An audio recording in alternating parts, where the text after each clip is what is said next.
Hi guys, welcome back to my channel. I'm back with another recap of Zeus Network Baddies West episode 5, Stranger in the House. Do not mind my bonnet.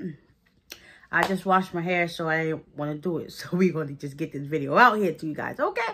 So yeah, so it starts off with Razor and Scotty still, you know, going back and forth with it. I honestly feel like Razor was literally doing too much. Like, if that was the case, you should just say, well, I feel like you violated me. But no, you were just doing this, just loud and excessive. And it's like, just tone it down a little bit. And Scotty held her ground. They had their little punches in. Scotty did rock her this time. So, kudos, Scotty. And then you got Tommie. Mind you, this supposed to be Natalie's job. And it's her show, right? How Tommie doing more of the work that you're supposed to do with trying to diffuse the situation between these two girls. You got everybody just standing there like, listen, this is too much. Y'all just doing all this. We trying to go out tonight. Like, we trying to get to this money. And all this fighting is not necessary. So about, what, 15 minutes of them talking back and forth. Razor thought it was her in her best suit to put on her big girl panties and let Scotty know what's up. Like, listen, going forward, I won't I don't like people touching me and stuff like that. And then everybody said their little two-piece with their confessional, like where Rolly said, like, listen, what's the difference between me touching you, like I've touched you and stuff like that. It was just unnecessary. Even Krishan said she felt confused because I was touching you more than Scotty was, and it's like, you really blowing this out of proportion. So long story short, Razor apologized to Scotty. Scotty apologized, and then they did this little fake hand touch. Like, you could feel the energy. It was so fake. The apologies were so fake, but whatever. They got through that. They decided to go ahead and get dressed and get ready for this party. So, well, this event they had to perform.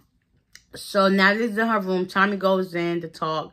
Because in that same instance, Natalie thought that it was best that Tommie and Stunna girl hash out whatever issues they got going on. So, yeah. Tommie is in Natalie's room. They're talking. And Natalie decides she's going to call Stunna girl while they're sitting there. She was like, Tommie, yeah, go ahead and call her. So, basically, Natalie told Stunna girl and Kat to pull up to the house. And, you know, they're going to go downstairs to try to squash this. So, everybody's doing their own thing. Tommie's downstairs eating a fruit cup or whatever and on her phone, looking at messages and stuff like that. Then next, you know, doorbell rings and walks Stunna and Kat with the help of Natalie open the door. So they go into the kitchen, kind of find out supposedly Natalie took all the utensils, knives and stuff out the kitchen so they can have a cordial talk. So let's just say everything just went left. We thought it was going to be some peaceful talking. Tommie's talking like this. Stunna girl's talking like that. Everything just escalated and went left. Then you got Stunna girl calling her grandma. And it just went left. Tommie is like, I gotta just say, from outside looking at from last year to now, however long this show been filmed or whatever, Tommie has really grown. Because normally she would have reached over that counter and dragged her. Like, she is really in the best, like, mindset that I can honestly see. Like, she has really grown a lot, and I'm so proud of Tommie for not trying to, you know, go over that counter and drag her. Like, yeah. But anyways, they're talking, whatever. They both heated, saying stuff, insults back and forth to each other. Next, you know, Tommie did make her way somewhere towards where Stunna girl was, but the security was there to stop her, and she ended up going back to the other side. Next, you know, they're talking. You hear Stunna girl say, stop talking to me, stop talking to me. Next, you know, you see the shoe fly across the counter towards Tommie, and it's like, I'm surprised she really didn't go ham on her, but, you know, she still kept it cordial, even though she said her stuff. And, you know, eventually they went their separate ways. Kat felt like this is too much. It didn't get nowhere. Nothing was resolved. So security took Stunna girl upstairs to her room. Tommie, she was going to her room at first, but she was walking around doing some other stuff. Then eventually she went to her room. Natalie was right behind with security. And basically, Tommie said that she's getting ready to leave. She can't do this. Cut. It's over. Finito. And Natalie was like, listen, you're not going nowhere. You was not leaving me here by myself with these girls. You was not going nowhere. Listen, by that time, Tommie done got dressed and everything, started packing some stuff up in the bag. Natalie's on her best, like, listen, you're not going nowhere. So, listen, I'm going to go get ready. And by the time I come back, you better still be here. And there's not no bags here, we going to have a problem.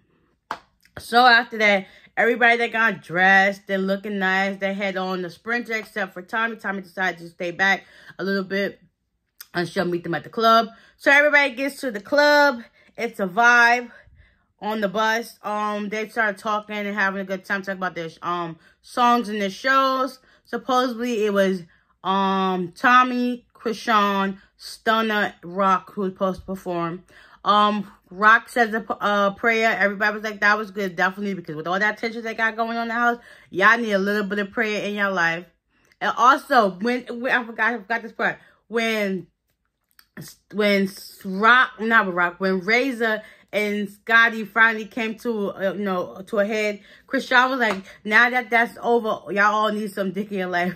Like, they might need some. They got some sexual tension that they need to, like, let release and let go, because that right there, all this fighting, y'all losing out on opportunities to make money because y'all can't be like big girls and put y'all pride and differences aside to get to this money instead of getting to these hands. Like, make it make sense. Like, yeah, but whatever.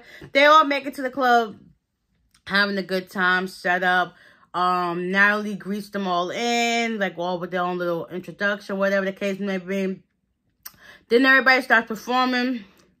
Honestly, I think the performances that went really good was Krishan's and Rolly's. I ain't even gonna lie, them two was good. Even from when the last season, when them two performed, they was good. But they did a good job. They did a good job. And it's funny how it's true.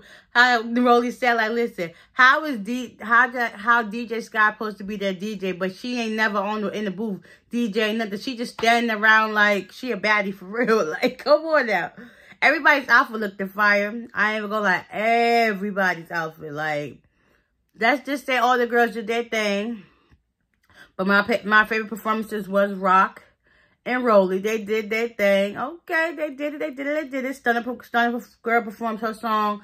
Tommie, she wanted to go last, but for some reason they decided to make her go before Krishan. Regardless of how they felt, they should still abide by her wishes if she wanted to go last. Now listen, I know what I bring to the table, and I know what I'm here for. Like, let these other girls do what they gotta do for. Like, listen, I know I'm in my prime. I know what I'm doing. But anyway, she ended up going before Rock.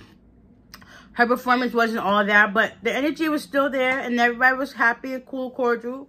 Like, I'm honestly glad nobody broke out into a fight, so that was good. And then the last performance was Rock, of course. You already know it's a vibe. It was definitely a vibe. Her song speaks for itself. It was a vibe. Definitely a vibe all the time. Like, everybody was lit. The crowd was lit. It was hype. It was a good thing. And I'm honestly glad that, things didn't go left there. So that was a plus to see. It's always a plus when you don't see the girls fight. Like, they finally put on their big girl panties. Kudos to all of them.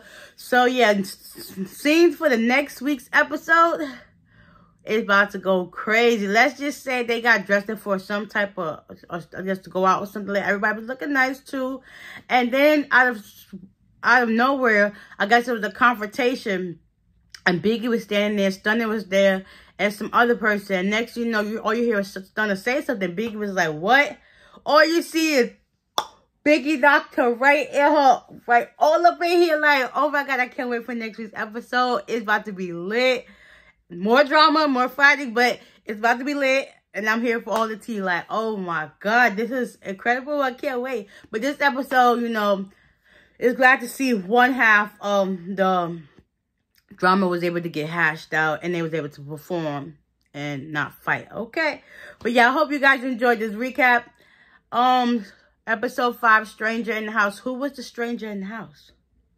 Stunna or Tommie or Razor? They didn't even say who the stranger was in the house, but you know what it is at this point.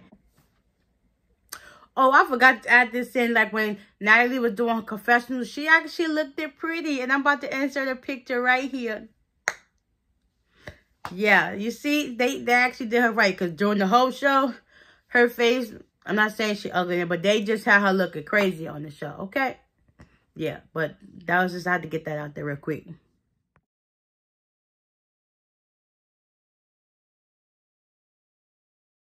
It is what it is. But anyway, I hope you guys enjoyed this recap of episode 5, Stranger in the House. Like I said, you can always catch this on Zeus Network, the app, at, yeah, on Zeus Network, the app, for $6 a month. Okay? So, with that being said, I hope you guys enjoyed.